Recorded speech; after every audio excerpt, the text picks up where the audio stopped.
Welcome back, gang. It's Deltia from Deltiasgaming.com, and in this video we examine the top 5 builds for Enshrouded Patch 4 with the new updated version 7.4, adding a massive amount of new content. I've reached max level and beaten the hardest boss in the game using multiple builds, and I'm going to explain to you what's the strongest, why, and how you can use them. Timestamps are below if you wish to skip ahead, and you shouldn't. And if you get something out of this video, do me a big favor, hit that thumbs up, subscribe, and leave me a comment. Let's get started with what's new in Enshrouded Patch 4 and why you should care. I've got to say Enshrouded is one of my favorite games of the year due to the fun factor, exploration, and massive content updates for a cheap game. Version 7.4 added a new massive sprawling zone in the snowy mountains, increased level cap from 25 to 35, a new frost mechanic, gameplay mechanic with your grappling hook, which allows you to bring enemies closer to you, new gear, and absolutely brutal final boss, Fell Dragon Youngling.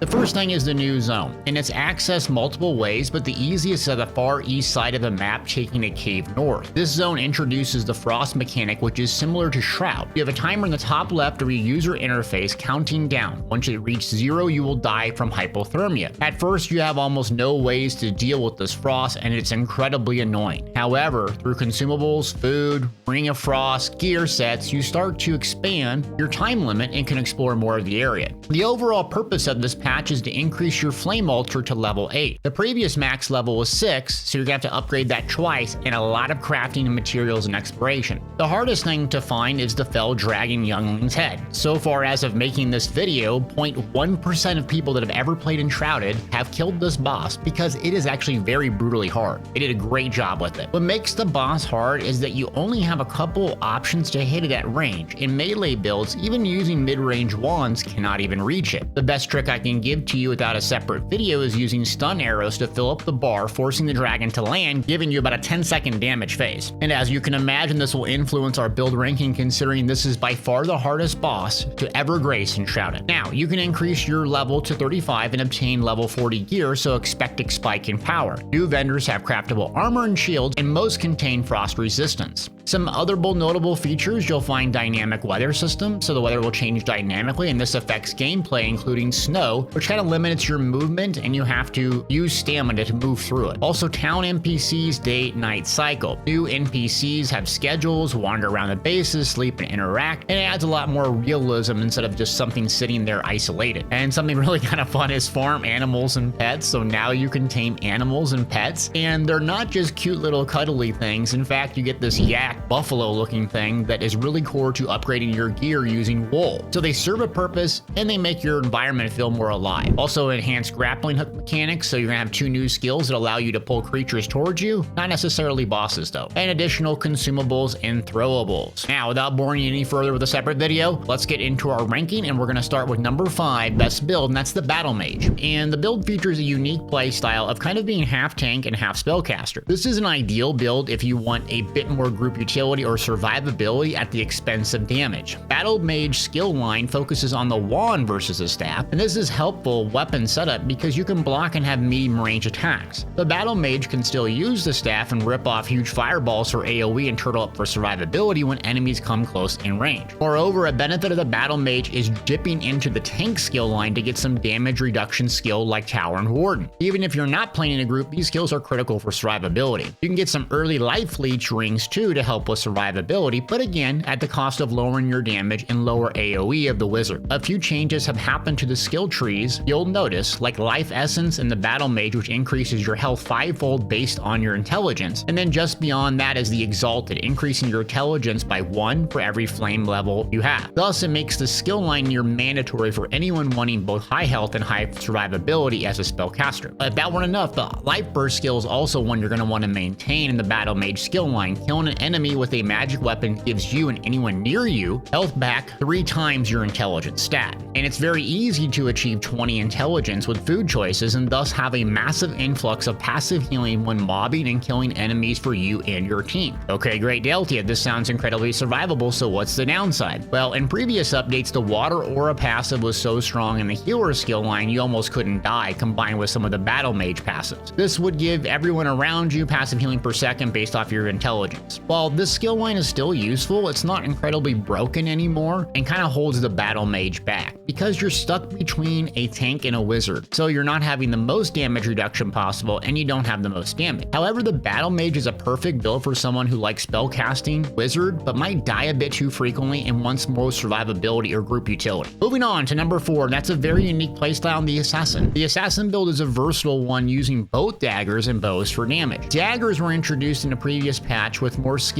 added in the latest version, enhancing their damage. While daggers are a melee weapon, the perks and bonuses to increase damage are found in the Beastmaster skill line. One specific reason the bow and daggers synergize so well together is a skill called Slice and Dice. Increase the damage of your next bow attack by 50% after a dagger critical. Therefore, you can play on the strength of both weapons and take advantage of the combo, potentially using the Beastmaster and Assassin skill tree. The major downside of the Assassin is the sneak attack function is hard to pull off. Oftentimes, you have very small hitbox and have to be directly behind an enemy to get a sneak attack 10x damage. Unlike Skyrim, you can't just cheese this 10x damage at range with a bow and nearly impossible to get off during a boss fight. However, you should focus on backstab damage, taking the backstab damage passive in the center and backstab mastery in the survivor skill tree. Then you can flank, stun, and do massive burst damage when attacking from the rear using either bows or daggers. While this hybrid approach is great, you have to split attributes between strength and dexterity. Moreover, the best skill for survivability is Battle Heal in the tank skill tree, with a melee weapon based on your max health. And herein lies the problem. You're going to need 3 stats to be high for optimal damage and survivability, and that's hard to do even with an increased level cap and skills of 146. One suggestion here is the Desert Stomach passive near the top of the survival tree, allowing for an extra food slot. This can be incredibly helpful at endgame, but again requires a massive amount of skill point investment to reach it. And if it weren't for sneak attack and splitting attributes, I'd rank the Assassin higher. However, it remains a fun, unique playstyle in Enshrouded if you like to use both melee and ranged weapons. Next up, we reach number 3, and you could make an argument for any of these builds being some of the best, but I'm going to rank the Barbarian as 3. The Barbarian is your typical meathead, Rambo in a melee attack. This playstyle includes jump attack and double jump. It's extremely fun and effective early on in Enshrouded. You simply just jump up in the air and attack, come back down doing good AoE damage and kind of staggering the enemies a little bit. I spent the first few hours in the game just double jumping to attack and avoiding taking damage, and it carried my survivability early. However, later you will need to transition down to the tank skill tree and pick up evasion attack, which makes your basic attack function kind of like a gap closer. Moreover, you're going to pick up the Battle Heal, which gives you HP back on criticals, dramatically increasing your survivability. And then scaling your HP as high as possible to amplify this effect alongside the Gemini rings, which will give you a small chance to life leech when doing attacks. You can get 2 of those very early in the game and have great survivability even playing in melee range. A couple skill additions that make the Barbarian even more deadly are the ability to use a grappling hook to pull enemies towards you and even flying enemies. Again, this doesn't work on bosses, but it's an extremely helpful tool to control targets and keep your time on target high, especially if you're not using a bow primarily. Barbarian players should carry a 2-handed weapon, a 1-handed shield, and a bow for range when necessary. Ideally, you want to focus on one type of damage like slashing or blunt and equip the same type of weapons so you don't have to spread out your skill points in the warrior tree. Additionally, you're going to want the Barbarian skill Blood Rage, which increases all damage done by melee weapons for 20% 10 seconds after a melee kill. Thus with Battle Heal, Blood Rage, you're going to go on a killing spree and staying aggressive and heal through damage to be effective. Well, this sounds great, but why isn't the Barbarian ranked higher? Simply put, Enshrouded really favors both range and magic. Range, and specifically the Ranger, becomes insanely obvious during the last fight where the Fell Dragon Youngling, you literally can't attack it with melee builds and almost have 0 impact and have to use a bow and ideally stun arrows to make the thing land. Then if you don't get close in time, you run out of that 10-second damage phase and have to go back to spamming stun arrows to hopefully get close to it to attack when it lands. And then you ask yourself the question, why don't I just play a Ranger? Well, I don't have a good answer for you. Moreover, magic skills have so many built-in ways to heal while doing damage or killing enemies passively. You get the benefit of medium range wand or long range staff without the risk of playing in melee range. The real advantage with the Barbarian playstyle is not needing to craft arrows like the Ranger or being reliant on mana like the Wizard. Overall, I think it's the best melee build, but because of its simplistic nature. But try the Fell Dragon fight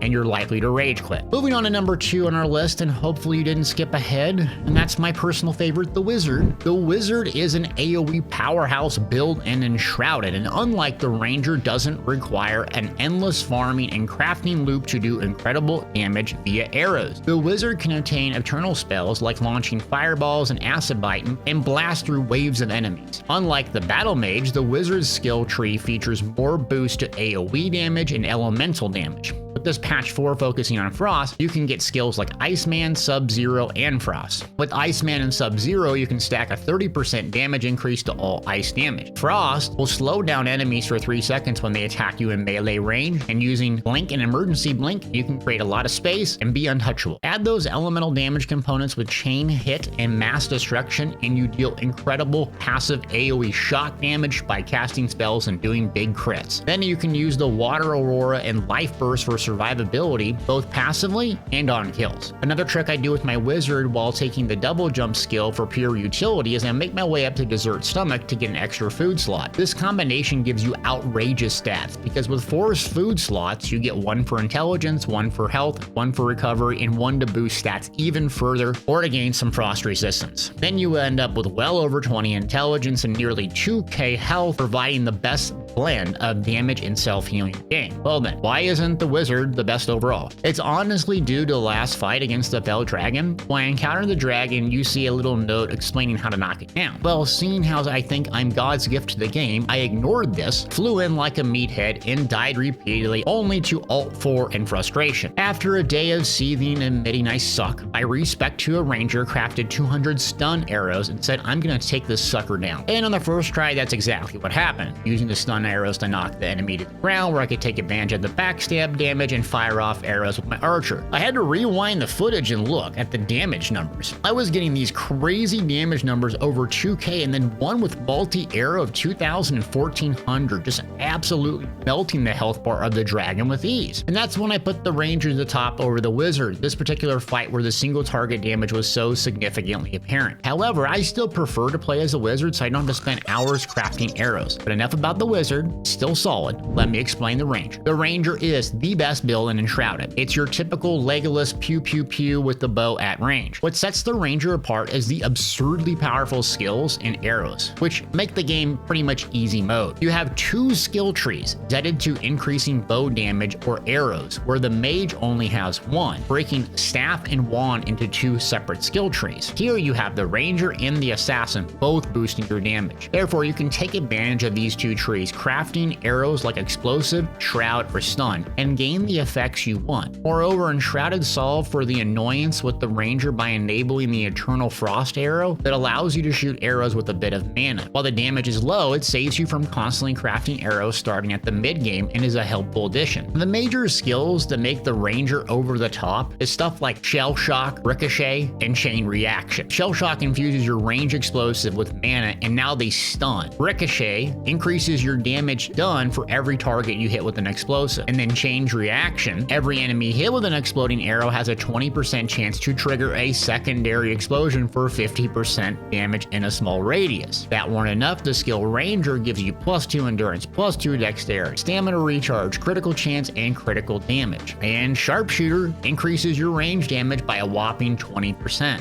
And with multi-shot, add a 20% chance to spawn a flurry of arrows that spread slightly. So you can spread a lot of arrows with 1 shot, and if they're infused or they have specific elemental bonuses, the damage is absolutely staggering. Simply put, if crafting arrows isn't an issue for you, then you have 0 problem with AoE or single target damage, where the Wizard is mainly AoE damage. Moreover, the Dragon is utterly easy mode, just knocking it down, attacking from the rear, and watching huge numbers fly off the screen with backstab damage. When it comes to survivability, you can still use Water Aura with high intelligence for passive healing. However, most things die so quickly, and you have so much mobility, they can't even reach you. Using Blink and Emergency Blink to create space, and my favorite, Updraft, to jump and then jump again while gliding to soar super high. Updraft uses mana, but that's not really an issue with a Ranger because you're not dependent on the mana resource for damage. The Ranger is the best build in Enshrouded because of the skills and the effects of arrows that provide. There's only one real downside, and that's the annoying crafting requirement to keep explosive arrows rolling out from your bow. I'm lazy and don't want to material farm, so I usually stick with the fireball spamming wizard. But if you haven't gotten over the hump beating the dragon, try the ranger on my website and you won't regret it. Link in the description below. I've updated these builds to level 35 progression, skill tree, so I hope you get something out of it. Also do me a big favor, hit that like and subscribe if you got something out of this video, and I appreciate you watching.